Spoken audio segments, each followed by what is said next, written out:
We had absolutely no idea what people were going to do these things when we started out. People don't buy what you do, they buy why you do it. And what you do simply proves what you believe. I am just a frustrated consumer. Quand tu fais un truc que tu partages, on s'en fout de la perfection. Ce qui compte, c'est la connexion que tu as avec les gens. Et en fait, la connexion, ça fait tout. C'est le lien entre toi et les gens qui voient ton projet. Ça se résume en une notion, le pourquoi du projet. Si tu fais de la musique, par exemple, pourquoi t'en fais? Est-ce que c'est pour l'étal? Si c'est juste pour l'étal, en fait, ça va se sentir et ça va moins marcher, voire pas marcher du tout. Et c'est tellement important que si tu l'as pas, ça sert à rien. Parce que même si tu te forces et t'arrives avec un travail acharné à réussir pour les mauvaises raisons, ça te mène pas à l'endroit où tu veux aller dans ta vie perso. T'avances peut-être physiquement, mais tu bouges pas d'1 centimètre mentalement. C'est comme si tu participais à 2 courses. Une dans la réalité et une dans ta tête. Et on a trop tendance à uniquement regarder celle qu'on voit et à ignorer celle qu'on ressent, celle qu'on vit. Pour avancer dans la première course, on regarde notre solde, notre social network, en se disant « avec ça, ça ira mieux ». Alors qu'en fait non, parce que ça sert que pour la première course. En réalité, pour avancer dans ta tête, t'avanceras que en faisant les choses que tu fais pour les bonnes raisons.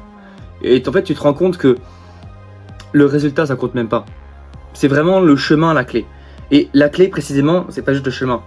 C'est cheminer vers le résultat pour les bonnes raisons. Si tu fais ça, tu vas finir par te trouver toi-même. Que les choses qu'on fait, elles aboutissent ou non, on se complaît pas dans la réussite du projet, on se complaît dans la réalisation, on se complaît dans le cheminement vers la réussite. Mais pourquoi ça t'avance pas dans ta tête de faire un projet uniquement pour l'argent? Et pourquoi le résultat compte pas au final? Ta base, c'est la raison. Si elle est malsaine, en fait tu vas travailler de manière malsaine. Tu vas pas réfléchir pour les bonnes choses et donc de la bonne manière. Ce qui compte, c'est pas d'avancer dans tes projets, mais dans ta propre vie en fait. Ton projet, c'est qu'un moyen de transport pour aller quelque part dans ta vie. Si par exemple tu fais une marque de vêtements, si tu la fais que pour la thune, ça marchera pas. Les gens vont pas acheter parce que ce sera pas sincère, ce sera pas honnête et ça va se sentir. Si tu veux faire une marque de vêtements, demande-toi pourquoi. Et si c'est parce que tu veux voir des gens porter ton design ou t'aimes créer des trucs cool, là c'est une bonne raison. Et là ça pourrait peut-être marcher. Et au final, en faisant ces choses, en cheminement vers la réussite, du coup une marque de vêtements qui marche, tu crées des trucs cool. Tu vois des gens porter tes designs. Et au final, avant même d'atteindre la ligne d'arrivée, tu t'es trouvé mentalement, tu t'es trouvé dans ta tête. Et donc le résultat compte même pas tant que ça. C'est le fait de faire la chose qui fait que tu t'es trouvé sur le chemin. T'as pas besoin de plus. Ça te suffit. Tant que ta raison, c'est quelque chose de vrai, d'honnête, qui te tient à cœur, là ça peut peut-être marcher. Et que ce soit agréable ou pas, avoir une bonne raison, ça veut pas dire vivre des choses agréables. En fait, le but c'est pas de remplir son quotidien d'un ensemble de trucs agréables, c'est de remplir son quotidien d'un ensemble de trucs qui font sens pour nous, de choses pour lesquelles on pourrait se battre, de choses qu'on veut défendre, qui nous tiennent à cœur, réellement. Et c'est un peu con, mais si t'es passionné par rapport à un truc, tu seras passionnant auprès des gens. La raison du pourquoi le fait de faire le projet en lui-même vaut plus que le résultat, c'est que le résultat c'est juste la conséquence de ton action. Et ce qui compte, c'est ton action, vraiment. Si tu avances dans ta tête, le reste, on s'en fout. Quand tu fais du contenu, si tu fais une vidéo, pourquoi tu la fais? Est-ce que tu as envie de la faire? Est-ce que tu la ferais si tu la postais pas? Je pense, une question qu'on peut tous se poser pour savoir si un truc qu'on fait, on le fait pour les bonnes raisons, c'est si j'avais argent illimité, est-ce que je ferais quand même cette chose? Si la réponse c'est non, c'est qu'il y a un problème. Parce que l'argent n'est jamais une bonne raison. Par contre, gagner de l'argent pour une bonne raison, ça oui. Par exemple, t'es un daron, t'as besoin de gagner de l'argent pour soutenir ta famille, là c'est une bonne raison. Et là, même faire un truc qui ne te complète pas en lui-même, le travail, un travail chiant ou un travail d'usine, si ça te permet de gagner de l'argent et que cet argent il est utilisé selon toi de la bonne manière et ça a du sens à tes yeux de dépenser cet argent de la bonne manière, alors là ça fait sens. On s'en fout du truc parfait parce que, comme je disais, du coup les gens ils veulent pas la perfection, ils veulent la connexion. Et quand tu regardes autour de toi, en fait, tous les trucs qui composent nos vies sont imparfaits. Genre cette cafetière qui de temps en temps fait mal le café, ou cette tasse qui a une trace de thé au fond, ou ce téléphone qui a la vitre un peu cassée. Tous ces trucs-là, ça les rend familiers. Parce qu'un truc parfait, c'est pas humain. L'humain est imparfait et on a besoin d'être entouré de choses qui sont imparfaites. Parce que la nature est imparfaite. Le monde est imparfait. À travers les trucs imparfaits, on donne des propriétés humaines à ces choses-là. C'est pour ça qu'en fait, on engueule notre téléphone quand il bug ou notre PC quand il rame. C'est parce que on le considère comme un humain, Alors qu'en fait, évidemment non. Si t'es entouré de choses parfaites mais qui te sont pas familières, bah ça marche pas. Il faut avoir cette familiarité et pour ça avoir ses défauts.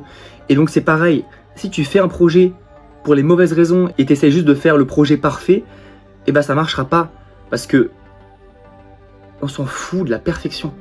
C'est tout.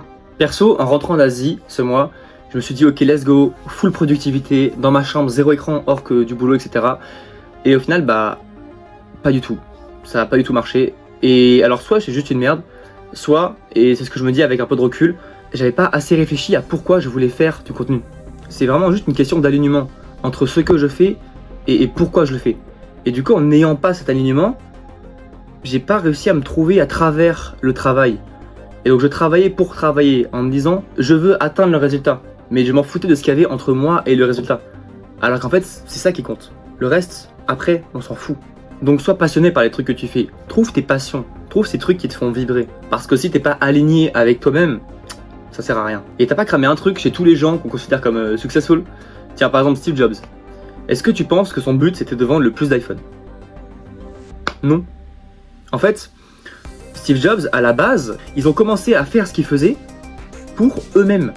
Littéralement, ils le faisaient pour aucun argent. The two people it was designed for was Woz and myself, because we couldn't afford to buy a computer kit on the market. So we liberated some parts from Hewlett-Packard and Atari, and worked on a design for about 6 months and decided that we would build our own computer. So we built it. Et après, on connaît la suite de l'histoire. Tiens, même Rihanna, pas sa musique, mais sa marque de beauté, Fenty Beauty. Elle aurait pu faire comme plein de gens à faire une marque de merde qui la représente pas, mais elle s'est posée et elle s'est dit, c'est quoi les trucs qui me font chier dans ma vie? Et elle a répondu à un problème qui la faisait chier personnellement. C'est que la majorité des marques de cosmétiques proposent pas du tout de produits pour peau foncée. Et donc elle, ça la faisait chier et elle a fait une marque qui propose ces produits-là. Tout simplement. C'est pas pour la thune qu'elle l'a fait. Rihanna, je pense pas qu'elle manque d'argent. Et en fait, tous ces gens, ils avaient un truc qui les passionnait, sur lequel ils auraient pu travailler même s'ils avaient argent infini. Au final, avancer dans la course, dans la réalité, c'est relatif. Parce que la seule vraie course qui compte, c'est dans notre tête. C'est pour ça qu'un moine qui est dénué de possession peut être bien plus heureux qu'un multimillionnaire sur son yacht. Parce que c'est pas la course dans la réalité qui décide de notre bonheur, c'est celle de notre tête. La connexion amène, consciemment ou inconsciemment, la confiance. Les gens te font confiance parce que ils ressentent que le projet que tu fais, tu le fais pour les bonnes raisons. Que tu es passionné, que tu as envie de partager un truc, de créer quelque chose, de voir quelqu'un porter ton design. Pas juste de gagner des thunes. Parce que c'est pas une bonne raison. People don't buy what you do, they buy why you do it. The goal is not to do business with everybody who needs what you have. The goal is to do business with people who believe what you believe. People don't buy what you do, they buy why you do it. And if you talk about what you believe, you will attract those who believe what you believe.